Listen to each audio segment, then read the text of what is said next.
이렇다 180회 시작하도록 하겠습니다. 오늘 알파조님 나오셨어요? 안녕하세요. 예, 찬이쌤. 찬이쌤 안녕하세요. 말이 틀리네요. 말 더듬네요. 네. 안녕하세요, 찬이쌤입니다. 마음이 다들 급하셔. 마음이 급해가지고 저희가 네. 녹음 끝나고 약속들이 있어가지고요. 네. 제가 어제 신기한 경험을 했습니다. 제가 어느 이제 회의를 갔는데 어떤 한 분이 저를 모르는 분이거든요. 제 목소리를 듣더니 혹시 이렇다. 정말이에요? 네, 그래서 제가 아니 당신 귀천재다. 어떻게 목소리만 듣고 알아요? 그랬더니 기본소득 편만 골라서 듣는 분이래요. 근데 처음부터 지금 계속 이제 기본소득 편을 이렇게 집중해서 듣고 있는 청취자분인데 목소리를 듣더니 이거 방송에서 들은 목소리인데 이런 생각을 하신 거예요. 근데 원래 실제 목소리와 방송 목소리가 다를 수도 있는데 예, 다를 너무 수도 열심히 있는데. 들으셨나 보다. 네, 그러니까요. 그래서 내가 와 대단하다. 어떻게 그냥 일반 인사하는 목소리를 듣고 혹시 이렇다 이러시는 거예요. 최소한 40개는 들으셨는데 그러면. 네네네. 네. 그래서 요즘에는 근데 네. 우리 마돈나님이 기본소득을 요새는 좀 안 하는데 옛날에 이제 좀 안 많이 하시죠. 했죠. 옛날에 예전에는 많이 했지. 예전에 많이 했잖아요. 네. 그러더니 그래서 되게 감사했어요. 청취자분을 그렇게 우연히 만나다니. 감사합니다, 청취자님. 네, 감사합니다. 제가 네. 성함이라도 좀 물어볼 걸. 오늘은 기본소득 아니라서 안 들으실 것 같아. 그렇구나. 그러니까. 그럼 앞에 기본소득이라고 사기 쳐놔야겠다. 아니, 기본소득 큰 정보가 뭐지? 제가 기본소득 말고 좋은 내용 많으니까 다 들어달라고 요청했습니다. 아유, 네. 잘하셨어요. 네. 자, 알파조님 오늘 무슨 주제 가지고 오셨을까요? 제가 제 차례 돌아오는 이렇다 방송에서 계속 지금 정부에 관한 얘기를 하고 있는데 앞으로도 오늘도 정부에 관한 얘기를 할 거고 네. 다음번 한 2차례 정도 우리 정부에 대한 얘기를 더 하려고 합니다. 왜냐하면은 요즘에 이제 제가 봤을 때는 큰 정부의 전성 시대가 온다라는 생각이 들어서 누구나 다들 지금 정부를 얘기하고 있고 정부가 뭘 해야 된다 이런 얘기들이 많아서 그래서 위기가 늘 원래 이제 큰 정부를 소환하기 마련이거든요. 그게 위기가 경제 위기든 그다음에 코로나 팬데믹 같은 재난이건 상관없어요. 그러니까 아니면은 정치적 갈등을 무력으로 해결하는 수단인 전쟁이 벌어지든 그 위기가 원인이었든 상관없이 어쨌든 위기는 늘 큰 정부를 소환한다. 이제 여기서 출발을 하려고 하고요. 네. 그러니까 사회 공동체를 위협하는 위기가 발생할 때마다 국가가 전면에 나설 수밖에 없는데 우리가 지난 한 몇 개월간 이제 코로나 위기가 이제 막 그 정점에 이르고 아직 현재까지도 좀 남아 있죠. 어떤 몸소 경험했던 것처럼 방역에서부터 경기 부양에 이르기까지 이제 정부의 전성시대. 네. 우리가 이제 이 시대를 살고 있다. 이제 이런 관점에서 큰 정부의 얘기를 좀 더 해보려고 합니다. 네. 저희가 지난번에 165회였던가요? 네. 코로나 팬데믹 큰 정부를 부활시키다 편이 있죠. 있었죠. 그때 처음 알파조님하고 방송할 때 이게 큰 정부, 작은 정부 이런 개념이 별로 없었거든요. 그래서 그때 좀 신선했던 기억이 나고요. 그리고 170회 때 팬데믹 이후의 세계 질서, 그리고 175회 때 재정 적자와의 전쟁은 끝났다. 이렇게 3회 걸쳐서 큰 정부 시대에 대해서 다루었는데요. 네, 3부작을 이미 했군요. 네. 그래서 오늘 좀 더 자세히 살펴보신다고 하니까 뭔가 오늘이 큰 정부 완결편 아닐까? 완결편. 아니에요. 파이널 컷, 파이널 컷. 아닙니까? 한 번 더 할 거예요. 네, 파이널 컷 다음에 얼티미트 컷이 있거든요. 그런가요? 아니 제가 방송하면서 이제 큰 정부에 대해서 들은 느낌은 적자 재정을 편성하면서까지 과감한 재정 지출을 하는 정부다 이런 인상이었었어요. 그러니까 알파조님하고의 방송에 이어서 또 우리가 유프로님하고도 주권 앞에 얘기하면서 그런 얘기들을 많이 했었잖아요. 정부 얘기를 지금 계속 하고 계시죠. 근데 이제 그래서 정부 얘기를 하게 되면서 이제 큰 정부 얘기를 하게 되는데 막상 큰 정부가 뭔지 에 대해서는 아마 얘기를 지금 이렇게 충분히 하지 못했던 것 같아요. 그리고 좀 전에 마돈나님 말씀하신 것처럼 재정 지출 규모가 커지면 그게 큰 정부를 말하는 것일까? 이제 이런 질문도 던질 수 있고, 즉 재정 지출 규모와 국가 부채 규모가 작은 정부와 큰 정부를 구분하는 기준일지. 이렇게 질문을 해볼 수가 있을 것 같거든요. 근데 답은 뭐예요? 꼭 그렇지는 않다. 왜냐하면 아마 지난번 이렇다 해서 제가 아마 언급을 했던 것 같은데 1990년대 말 우리나라가 이제 외환위기를 당합니다. 당시에 우리나라 정부 부채 규모가 얼마였었느냐. 그때도 얘기를 했었는데 우리나라 당시의 국가 부채 규모가 GDP의 11%에 불과했었어요. 적었다는 얘기 기억나네요. 그러니까 그때 지금상 생각해 보면 이처럼 국가가 작은 정부가 있었을까 싶을 정도로 국가 부채 규모가 작은데 그 우리나라 같은 경우에는 근데 국가 주도로 산업화와 경제 발전을 성공적으로 이룩한 개발 독재 국가의 대표 사례로 꼽히고 있잖아요. 그럼 개발 독재 국가라면 큰 정부일 텐데. 그러니까 개발 독재라는 건 말 자체가 큰 정부. 이미 이제 정부가 모든 과잉 걸 권력을 네. 행사한다든지 이렇게 볼 수가 있잖아요. 그러나 그런데 국가 부채는 낮았다. 국가 부채는 GDP 10%밖에 안 된 거예요. 그럼 한편에서는 국가가 막강한 권력을 행사하고 있는데 실제로 재정 지출 규모나 국가 부채 규모는 작다. 그러면 우리나라는 이게 큰 정부였던 걸까 아닐까? 이제 이런 질문을 던질 수가 있다는 거죠. 그래서 지금까지 막 재정 얘기를 하다 보니까 재정 지출이 크고 규모가 크고 국가 부채가 많으면 GDP 대비 국가 부채가 높으면 우리가 이걸 큰 정부라고 얘기하는 것처럼 우리가 받아들였을 것이다. 근데 꼭 그렇지는 않다. 오늘 이제 그 얘기를 하면서 도대체 큰 정부가 뭔지에 대해서 좀 더 자세하게 들여다보려고 하는데, 그러니까 그 우리나라 같은 경우에 아까도 말씀드린 박정희 대표적으로 그 역사적으로 보면은 늘 큰 정부가 지배를 했지만 그렇죠. 재정 지출 규모나 국가 부채 규모는 사실 쥐꼬리만 했다. 그래서 재정 지출 규모가 하나의 지표일 수는 있는데 큰 정부가 무엇인가를 정의 내릴 때 하나의 지표일 수는 있지만 큰 정부와 작은 정부를 가르는 본질적인 요소는 절대 아니라는 사실은 우리나라 사례에서 보여주듯이 참 분명하다. 이렇게 봐야 되지 않을까. 우리가 지난 방송에서 큰 정부의 정의에 대해서 얘기하진 않았던 것 같아요. 그러니까요. 분명하게. 재정 지출이 늘고 네. 부채도 네. 늘고 큰 정부 이제 시대가 이러면서 왔다, 뭐 왔다지 이런 이런 얘기가 얘기가 큰 시대가 왔지만 이제 그러면 큰 정부에 대한 정의를 우리는 그렇게 기억하고 있는데 재정 지출 규모나 국가 부채 규모가 하나의 지표일 뿐이라고 하시니 큰 정부에 대한 정의에 대해서 명확히 좀 알아봐야 될 것 같기도 하고 해야겠네요. 그리고 네. 큰 정부와 작은 정부는 어떻게 구별해야 하는지 그리고 큰 정부와 작은 정부 논쟁의 핵심이 뭔지 이런 것도 다뤄야겠다는 생각이 드네요. 목표가 딱 나오네요. 네. 네. 그냥 결론적으로 작은 정부가 좋은 건지 큰 정부가 좋은 건지 이게 이제 관심사일 거 아니에요. 청취자분들은. 그렇죠. 네. 이것도 살펴봐야 될 것 같고요. 네. 자, 그러면 천천히 뭐부터 얘기를 하실까요?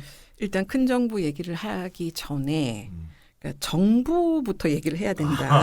그렇죠. 정부. 네, 정부. 네. 네. 우리가 지금 큰 정부, 작은 정부가 이렇게 경제에서 정부가 도대체 어느 정도의 역할을 하느냐에 관한 문제거든요.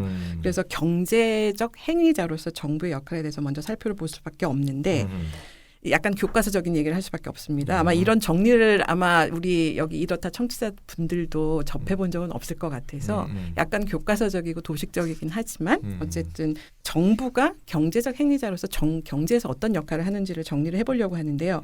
흔히 뭐 거시경제 이런 얘기 나오면 좀 뭐 머리가 아프실 수도 있는데 경제 주체는 보통 세 단위로 나뉩니다. 그렇죠. 정부, 그다음에 가계, 기업 네. 이렇게 이제 세 단위로 나누고 사실 경제에서 제일 중요한 역할을 하는 단위는 기업이에요. 기업이죠. 네. 그래서 기업하고 가계와 근데 가계는 주로 소비의 주체라고 우리가 보고 있고 그 가계와 그 기업하고 나란히 정부도 경제 활동을 하는 명백한 하나의 경제 주체예요. 그래서 가계, 기업 못지않게 중요한 경제적 행위자라고 볼 수가 있는데 경제적 행위자로서 정부의 역할은 크게 네 가지로 세분화할 수 있습니다. 첫째는 공공재 공급자. 우리가 다 아는 거죠. 길 그렇죠. 닦고 기타 등등의 철도 닦고 뭐 이런 거 하는 공공재 공급자고 둘째는 미시 경제적 규제자, 셋째는 거시 경제적 규제자, 마지막으로 분배자의 역할 이렇게 네 가지로 나눠볼 수 있습니다. 경제적 행위자로서의 정부 역할.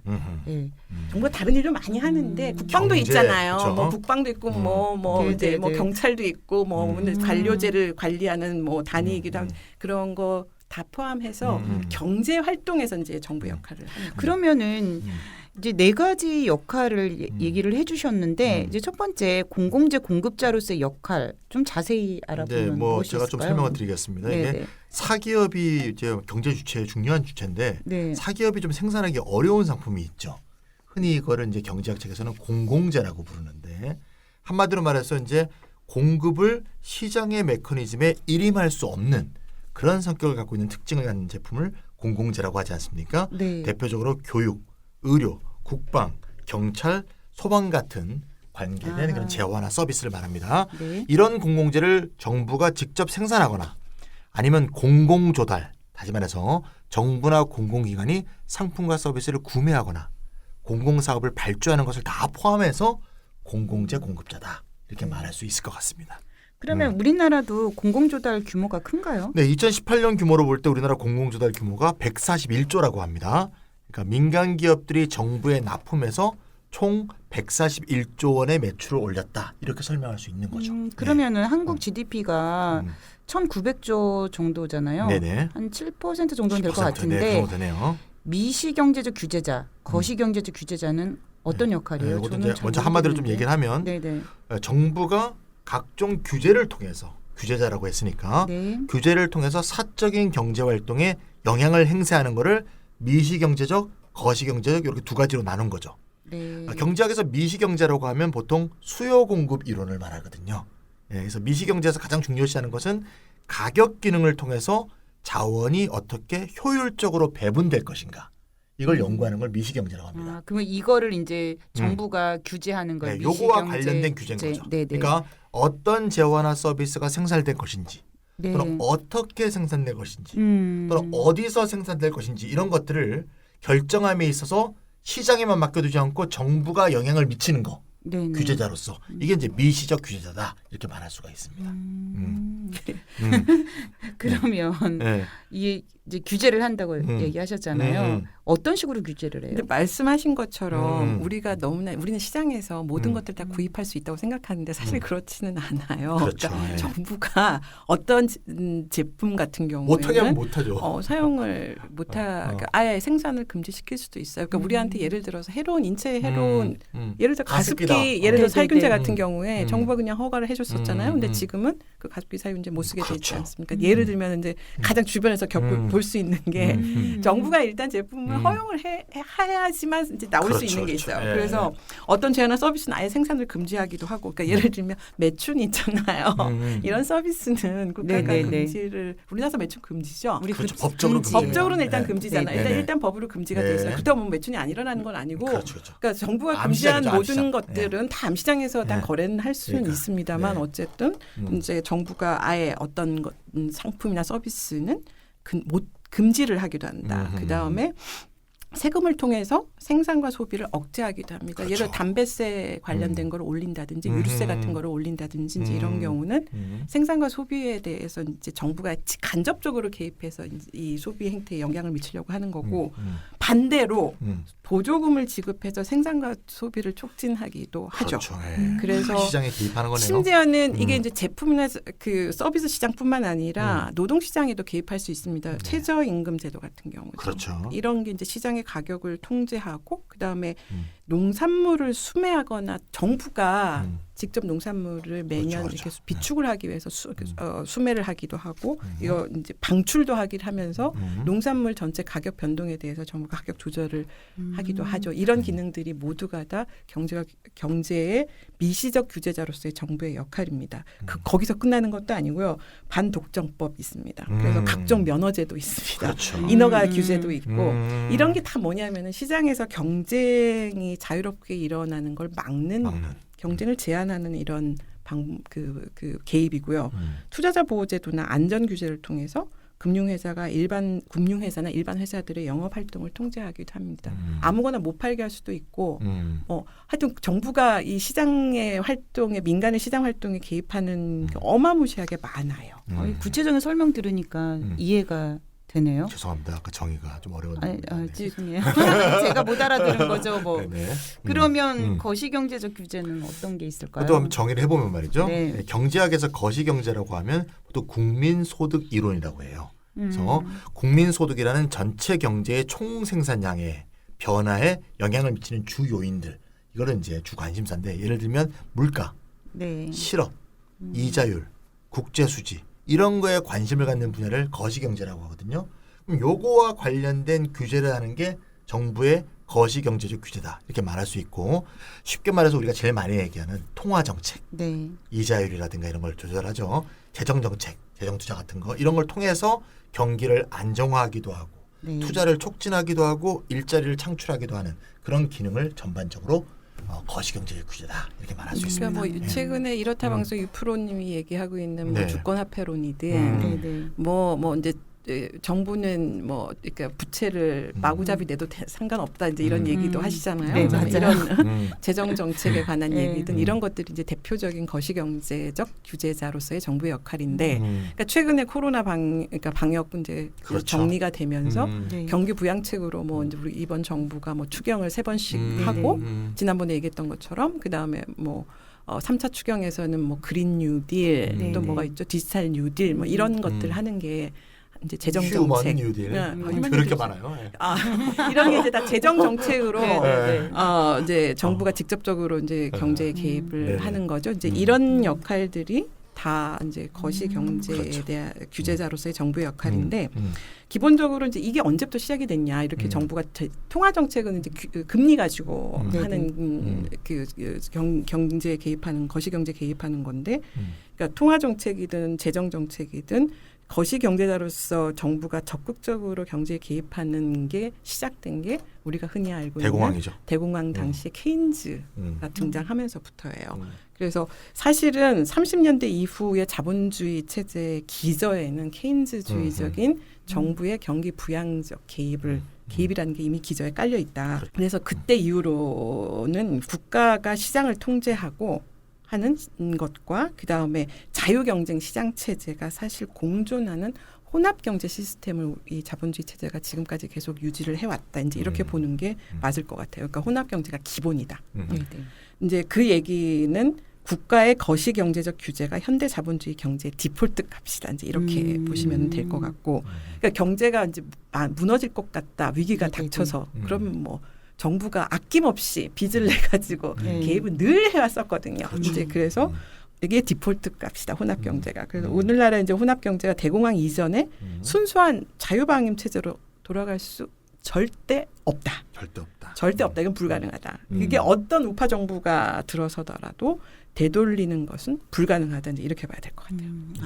이렇게 오늘은 이해가 쏙쏙 될까요? 정부의 세 가지 기능 얘기해 주셨는데 공공재 공급자, 미시경제적 규제자, 거시경제적 규제자 좀 알 것 같고요. 그러면 분배자 역할 마지막 있었는데 이건 설명 안 해주셔도 될 것 같아요. 그 복지 정책 같은 걸 통해 가지고 소득 재분배를 하고 이를 통해서 불평등이나 불균형을 해소하는 정부의 활동을 얘기하시는 거죠?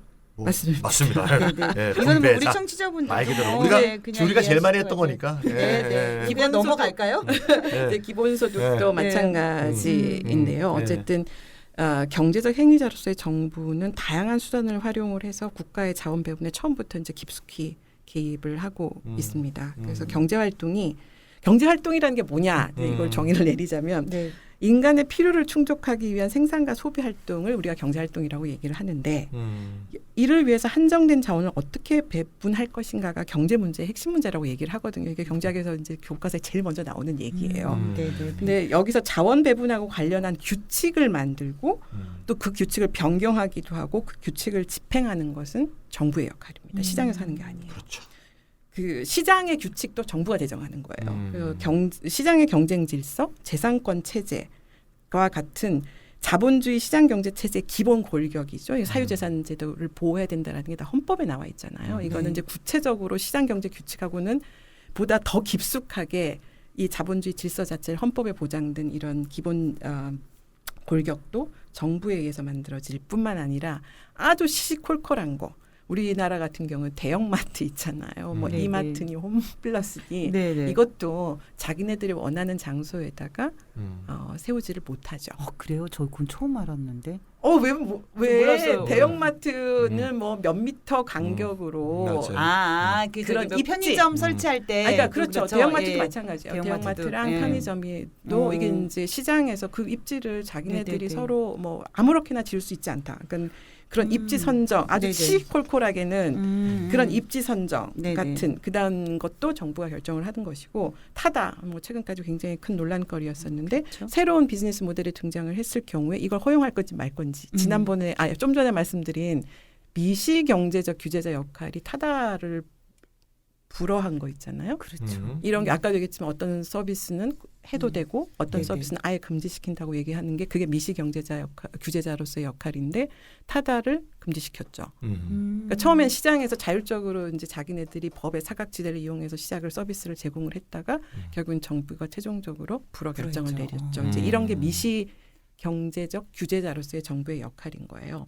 그래서 이렇게 되면은 큰 뭐 헌법상에 보장된 시장 경제 질서, 뭐 재산권 보호 이런 역할에서부터 이런 아주 시시콜콜한 아주 밑바닥에서 개별 기업이 네. 운명까지도 결정할 수 있는 강력한 영향력을 발휘하는 게 정부입니다.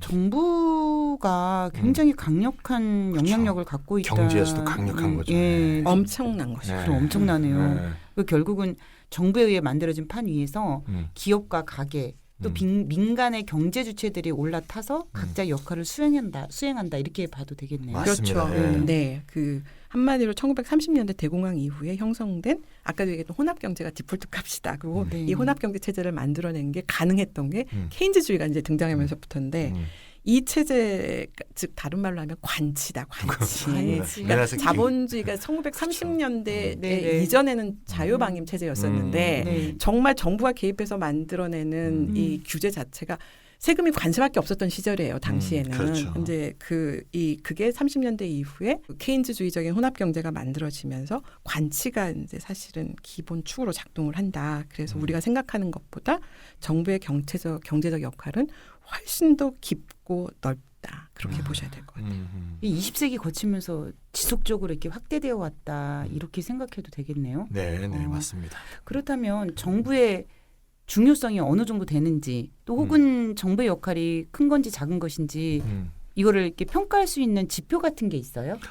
GDP 같은 것처럼. 아쉽게도 없습니다. 예. 정부의 아 그러면 어느 기준을 두고 예. 이 정도면 정부 역할이 커, 뭐 이 정도면 작아 이런 지표가 지표가 없나요? 여러 가지가 지표네요. 있는데 단일한 지표가 없죠. GDP 같은 건 없습니다. 그러니까 정부의 활동 영역이 너무나 다양하고 네네. 너무나 넓은데 네.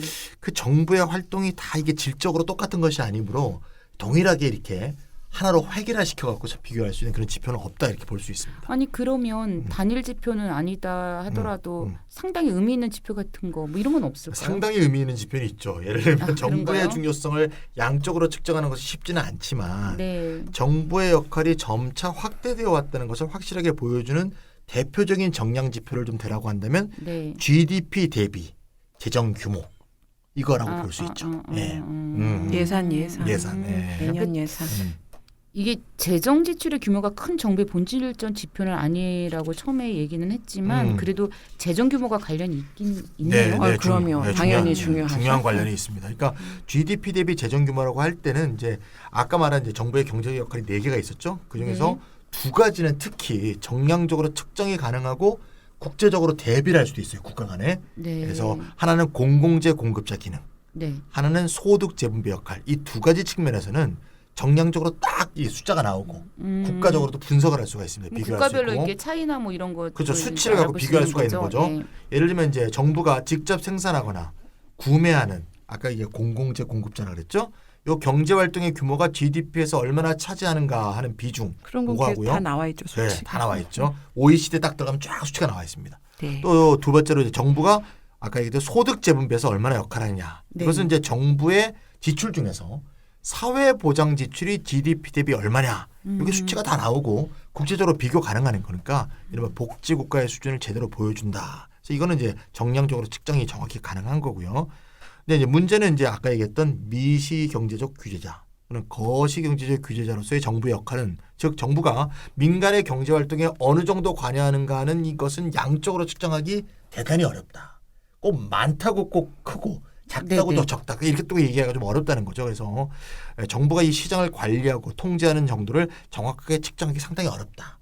물론 뭐 법률적 규제 현황을 통해서 경향성을 파악할 수는 있지만 이거 딱 숫자만 갖고 양적인 비교를 하기 매우 어렵다 이렇게 볼 수 있습니다. 그러니까 법률 개수를 저기 경제랑 관련된 법률의 개수를 셀 수도 있을 테고요. 그렇죠. 관련된 방법은 규제를 있겠죠. 예. 규제 네네네. 총량제 뭐 이렇게 네. 해가지고 뭐 그리고 이명박 뭐 그런 때 거 뭐 있을 것 같기도 전봇대를 한데. 뽑는다 뭐 근데 그걸로는 의미가 별로 없고요. 없어요. 네. 근데 이제 그걸로 계산한다라는 게 큰 의미가 없어서 뭐 그걸 숫자를 비교를 하겠습니까? 왜냐하면은 그런 의미에서 이제 이걸 정량 지표로 다루지는 않죠. 아니 앞서서 말씀하셨듯이 GDP 대비 재정 규모가 꾸준히 커졌다는 얘기는 정부의 경제적 역할이 20세기를 거치면서 꾸준히 높아졌다는 것을 의미할 텐데요. 그렇죠. 네. 한 나라의 관점에서 보더라도 경제 규모가 커지면 정부의 경제적 역할이 커질 수밖에 없는 건가요? 그렇죠. 그 1930년대 이후로 정부 아까 얘기했던 가장 그 유의미한 네네. 정부의 역할이 어떻게 커져 왔는지를 보여주는 유의미한 지표가 네. 재정 규모, GDP 대비 재정 재정 규모. 규모거든요. 예. 근데 그나 한 해 그 나라의 이제 정부 예산을 말하는 건데 네.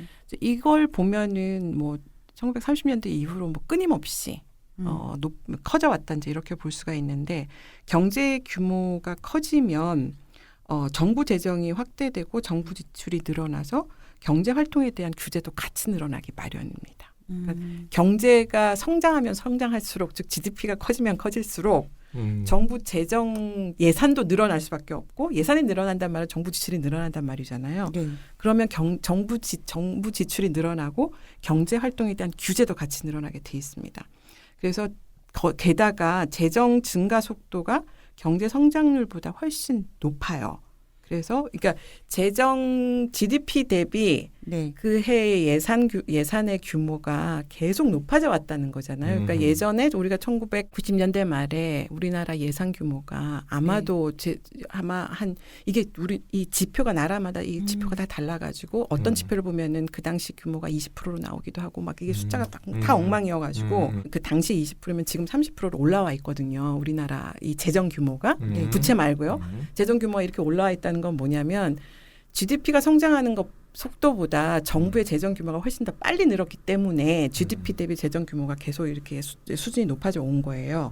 그래서 다시 말해서 경제가 성장하면 할수록 정부의 할 일은 많아지고 그렇죠. 경제의 성장률보다 더 빠른 속도로 정부의 규모도 더 커집니다. 그래서 이게 거의 자연 법칙에 가까운 현상이다. 그러니까 경제가 성장할수록 정부의 할 일은 많아지고 경제의 성장률보다 더 빠른 속도로 정부의 규모가 커지는 게 거의 자연 법칙에 가까운 현상이다. 그래서 경제 발전 수준에 따라 근데 정부 지출 구성에도 중심 이동이 일어나는데 발전 초기 단계에는 경제 사업 아까 얘기했던 정부가 직접 네. 생산자로 기능한다 그랬잖아요. 직접 이제 한마디로 얘기하면 공기업을 만들어 가지고 정부가 직접 이 기업을 운영을 하는 거예요. 근데 경제 발전 초기 단계에는 그 생산자, 경제 사업, 생산자로서의 기능, 즉 국유 산업의 비중이 굉장히 높고 사회복지 지출 비중은 거의 제로 수준이에요. 그러니까 정부가 돈이 없어서 그렇죠. 사회복지에는 돈을 안 쓰는 거예요. 근데 경제가 성장하면 전자는 줄고, 즉 국유 산업 비중은 줄고, 경제 사업 비중은 줄고, 후자인 사회복지 지출은 당연히 늘어나게 돼 있습니다. 그래서 대부분의 선진국들이 일부 공공재를 제외하면 웬만한 산업 부분은 다 초기에 만약에 국가가 했다면 그거 다 시장으로 다 넘겨요. 그래서 시장형으로 넘기고 대신에 사회복지 지출을 대폭 확대하는 것이 선진국형인 자연법칙적인 특징이라고 볼 수가 있습니다. 우리나라도 그런 것 같은데요. 그렇죠. 그렇지 않아요? 맞습니다. 예. 우리나라 같은 경우도 예전에 이제 박정희 때부터 지금까지 살펴봤을 때 점점 더 경제 성장에 따라서 관련된 어떤 복지 정책들이나 이런 것도 늘어나고 점점 늘어나죠. 예. 네. 정부 예산에서 지출 비중을 보면은 네. 우리나라 같은 경우는 여전히 다른 선진국에 비하면 매우 적죠. 경제 사업 비중이 여전히 높고 네, 네. 복지 지출 비중은 상대적으로 낮죠. 낮아요. 네, 네. 근데 어쨌든 우리나라 역사, 그러니까 재정의 역사만 보면 그 경향성은 그대로 당연하죠. 관철이 되고 있는 거죠. 맞습니다. 예. 그래서 물론 선진국과 비교하면 여전히 뭐 차이는 좀 있기는 하지만 그러니까 포스코를 한번 예를 들어볼 수 있을 것 같은데 포스코가 언제 설립이 됐냐면 1968년도입니다. 그렇죠. 정부 거예요. 정부가 설립한 이제 국유 기업이었었죠. 철강 산업 육성을 위해서 이제 정부가 설립을 하게 됐는데 그때 정부 지분이 75%였어요. 그러니까 당시에 민간에서 이 음. 철강 산업을 하겠다는 기업이 하나도 없었기 때문에 정부가 대신 어쩔 수 없이 이제 포스코를 설립을 하게 됐는데 지금 보면 포스코를 정부가 운영을 해야 되냐 그렇죠. 할 이유는 없죠. 그렇죠. 당연히 그래서 민영화를 하는 게 마땅하다고 생각을 하는데 저는 그러니까 그 경제 발전 수준이 낮은 단계에서는 정부 재정이 빈약하고 그 빈약한 정부 재정을 그 경제 성장 기반을 구축하는 데 집중적으로 사용을 한 거예요. 그래서 경제 사업 비중이 이제 굉장히 높고 사회복지 지출은 아주 취약한 계층 이제 거기에 국한될 수밖에 없는 이런 상태였었는데 경제 성장이 일정 단계에 도달하게 되면은 복지 정책의 수혜자가 아주 취약계층 말고 중산층으로도 확장되지 않습니까? 이제 그런 식으로 중산층으로도 그렇죠. 확장되고 전 국민을 대상으로 하는 사회보장 제도를 이제 도입하기도 합니다. 모든 나라가 다 그렇게 하지는 않지만 어쨌든 이제 그런 방식으로 복지 수혜 대상도 이제 점점 그 넓어지는 거죠. 그래서 그 사회복지 제도의 포괄 범위나 아니면 재원 조달 방식이 나라마다 다르기 때문에 사회복지 지출 비중은 나라마다 큰 차이가 있어요. 사실 보시면 아시겠지만 북유럽 같은 경우는 세금으로 사회복지 재정 지출 충당을 다 하잖아요. 그러니까 엄청나게 당연히 이제 복지 비중이 높을 수밖에 없는데 어떤 나라든지 어쨌든 나라가 그 경제가 성장하고 사회가 발전을 하면은 그 사회복지 지출 비중이 점차적으로 높아지는 건 다 공통적입니다. 이제 우리나라도 아까 말씀하신 것처럼 마찬가지인데 특히 예를 들어서 문재인 정부 들어가지고 우리나라 사회복지 지출이 과거에 비해서 굉장히 빠른 속도로 늘어나고 있어요. 그렇습니다. 그래서 2018년도에 GDP 대비 사회복지 지출 비중이 11.1% 역대 최고예요. 네네. 그렇죠. 그런데 OECD 평균이 얼마냐면 20%거든요. 아직 여전히 멀었네요. 이제 아직 그 절반. OECD 네네. 36개국 중에 34위예요. 그러니까 절반 수준에 우리나라에서 부지런히 막 그러니까 복지 지출을 늘렸는데 네. 그래서 네네. 11%까지 네. 왔는데 여전히 이제 OECD 그러네요. 평균은 이제 20%, 그러니까 절반밖에 안 되고, 음. 그러니까 그 이유는 선진국에 비해서 뒤늦게 경제 발전을 시작을 했다라는 점. 그래서 이제 사회복지 지출 비중이 낮은 건 어떻게 보면 당연하다. 그렇죠. 근데 이제 앞으로는 사회복지 지출이 이제 대폭 확대될 수밖에 없는 것도 필연적이죠. 앞으로 계속 늘어날 수밖에 없어요. 우리나라는 임노동에 대해서 너무나 중요한 가치를 두고 있어서 사회복지 지출을 늘리는 것에 대해서 국민들도 되게 보수적인 어떤 그런 성향이 있는 것 같아요. 일해서 먹고 살아라. 예, 일해서 먹고 살아라 하는 근데 식이죠. 복지 지출이 일해서 먹고 살아 그것만 해당되는 거는 아니야. 우리 연금부터 시작을 해서 모든 네네. 사람들이 다 누리는 의료 네네네. 보험이나 그렇죠. 네네네. 사회 서비스들 많이. 다 여기 들어가는 그게 거거든요. 다 들어가도 너무 적네요. 그렇죠. 예. 예. 맞습니다. 예. 제발 좀 그 알버님 얘기하신 것처럼 이게 재정이 좀 늘어나면은 사회복지 지출이 늘어나는 것이 자연법칙이라고 말씀하셨잖아요. 늘어나게 돼 있어요. 예. 그러면 우리는 무조건 늘어나게 돼 있다고 낙관하면 되는 건가요? 아니 그건 아니지만 늘어날 수밖에 없다. 늘어날 수밖에 없다. 그게 민주주의 사회에서는 그렇게 갈 수밖에 없다. 그런가요? 네. 법칙을 좀 더 당겨야 되겠습니다. 예. 그러니까요. 예, 끌어당겨. 예. 지금 말씀해주신 얘기를 정리해 보면은 정부의 재정 규모라는 관점에서 볼 때 한 나라의 경제 발전 과정에서 국유 기업 활동은 점점 줄어들고 사회보장 지출 비중이 점점 커진다. 이런 얘기죠. 아까 포스코 맞습니다. 예를 들어서 말씀을 맞습니다. 해주셨어요. 예. 예. 결국 정확히 정량하기 어려운 규제 문제가 남았는데요. 신자유주의자들은 항상 규제 완화를 금과 옥조처럼 얘기를 하고 있잖아요. 그랬었죠. 예. 우리나라 경제 관료들도 그런 사람들이 꽤 많고 꽤 많습니다. 예. 사실상 저는 지금 문재인 정부도 규제 완화를 하고 있다고 계속 보고 있는데 규제 뭐 무슨 네네. 부식이 배드, 샌드박스 뭐 예, 이런 거 여러 가지 샌드박스, 했었죠. 예. 규제는 어때요? 정부의 규제는 커지고 있나요? 작아지고 있나요? 네, 커지고 있습니다. 예. 감독과 규제 기관으로서 정부의 개입도 점점 확대되고 있고요. 네. 간단한 예를 하나만 들어보면 환경 영역을 딱 생각하시면 될 것 같아요. 그러니까 환경을 딱 보면 정부의 개입이 커지는구나. 네. 규제가 커지는구나 딱 알 수 있는데 여러 가지 이유가 있겠죠. 그러기 위한 첫 번째 이유로는 이제 기업 규모가 점차 커지기 때문에 개별 기업이 사회 전체에 영향을 미치는 게 굉장히 커진 거죠. 네네. 그러니까 지역 경제 전체, 더 나아가서 국가 경제 전체를 좌지우지할 정도로 기업의 영향력이 커졌기 때문에 대기업이 사회적 경제적 문제를 일으키지 않도록 감독도 하고 네. 규제도 하고 네. 문제가 발생하면 정부가 대처도 하고 이런 필요성이 커진 거죠. 또 두 번째로 이제 경제가 발전하면 신기술이 나오죠. 새로운 기술. 네네. 예. 그럼 새로운 기술이 사회와 생태에 미치는 영향들이 있을 텐데 알 수 없었던 미지의 영향들이 이제 나타나는 거죠. 요거에 대해서 잘 감독하고 있다가 네. 관리하거나 규제하거나 이렇게 해야 되는 정부의 기능이 굉장히 중요해졌고요. 예를 들면 뭐 비행기가 옛날에 없지 않았습니까? 네. 근데 비행기가 처음 생겼다고 보세요. 그러면 뭐 안전 규제라든가 그쵸. 소음 규제라든가 네네. 운항에 관련된 각종 규제들이 만들어지지 않으면 뭐 공중에서 막 부딪히겠죠. 네네. 그러면 안 될 테니까 그런 것들을 만들어내야 된다.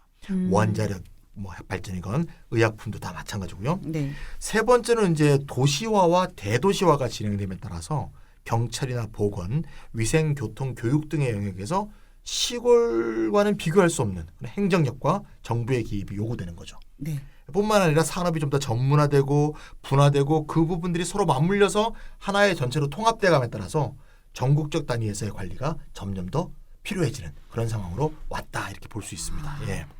저는 기업의 영향력이 커지면 어떤 시장, 그러니까 기업의 어떤 그 자율권이랄까 이런 게 더 커진다고 생각했는데 지금 설명 들어보니까 기업의 영향력이 커지면은 이제 새로운 기술들이 등장을 할 텐데 그렇죠. 예, 도시화가 진행되면서 정부의 규제, 감독 기관으로서 역할이 커질 수밖에 없다 이런 말씀이시네요. 맞습니다. 예. 그래서 아까도 말씀드렸지만 정부 그러니까 경제가 성장하고 네. 그 사회가 발전하면 정부의 할 일은 더 많아져요. 네. 그 할 일이 많아지는 게 사회보장 지출에서 재분배 기능도 강화되는데 네. 그뿐만 아니라 규제도 당연히 그 규제자로서의 역할도 당연히 더 커질 수밖에 없어요. 안전 규제 해야 되잖아요. 그렇죠. 네, 네, 네. 선진국일수록 안전 규제가 더 강력하게 네. 있죠. 그러니까 후진국에서는 안전 규제 안 하고 막 네, 네. 허용을 할 수 있는 게 후진국의 형이고 선진국이면 선진국답게 새로운 기술이 등장하거나 새로운 의약품이 뭐 시중에 시판될 때 이럴 때 아주 엄격하게 규제를 하는 게 마땅한 정부의 역할이에요. 그래서 전체적으로 보면 규제자로서의 정부의 역할도 점점 커진다. 그게 마땅히 정부의 할 일이다. 이제 그런 얘기인데 정부의 역할이 확대되는 이유가 여기서 끝나는 게 또 아니에요. 또 다른 부차적인 측면이긴 하지만 또 있어요. 왜냐하면 관료주의 자체가 확대되는 본질적인 속성을 갖고 있기 때문인데요. 네. 그러니까 예를 들어 가지고 어떤 위기적인 상황이 벌어져 가지고 우리가 새로운 지원 정책을 도입을 했다. 아니면 어떤 위기 관리 기구를 새로 설립했다. 네. 이거 한번 새로운 정책이나 새로운 조직 한번 정부가 세금 투입해 가지고 설립하면 그게 애초에 유효 기간을 정해서 도입한 한시적인 것이라고 하더라도 절대로 없어지지 않습니다.